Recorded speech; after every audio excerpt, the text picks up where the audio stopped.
Bonjour, jour Bonjour. 16 en Sydney, Australie.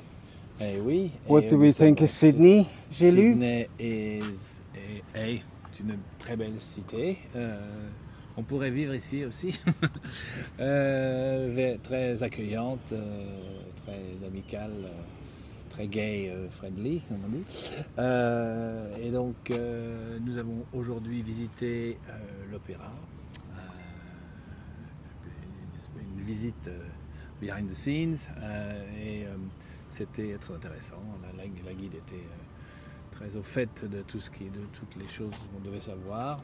Et un petit peu d'histoire, l'opéra a été fini en 1973, inauguré en 1973. L'architecte initial qui était danois, Hudson, s'est fait renvoyer avec perte et fracas au milieu du projet parce que il y a eu un changement politique et le nouveau ministre en avait marre que ça traîne, alors que l'architecte avait dû travailler pendant de nombreuses années pour résoudre toutes les difficultés techniques. Et donc il l'a jamais fini lui-même. Il est d'ailleurs jamais revenu sur place, bien qu'il ait eu une médaille offerte par le gouvernement, et il a fini par être payé parce que quand il s'est fait renvoyer, il est renvoyé sans salaire. Donc 30 ans après, quand on lui a fait une espèce de médaille d'honneur, il a reçu son chèque avec intérêt, donc ce qui était très bien.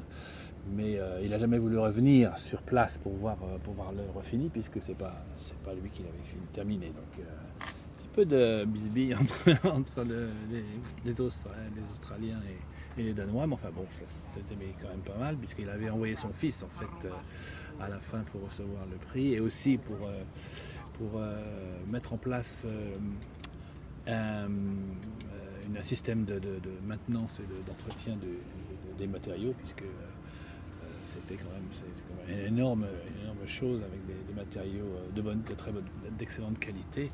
D'ailleurs, toute la vitrerie, qui est énorme, il y a eu plus de 6000 mètres carrés de vitres, a été faite uniquement en France, à Boussois, dans le Cambrésis, au nord de la France, car c'était à l'époque le seul atelier capable de couler des plaques de verre de cette épaisseur, de cette longueur, puisqu'elles sont arrivées ça faisait 25 mètres de long, avec une teinte légèrement ambrée, donc teintée dans la masse.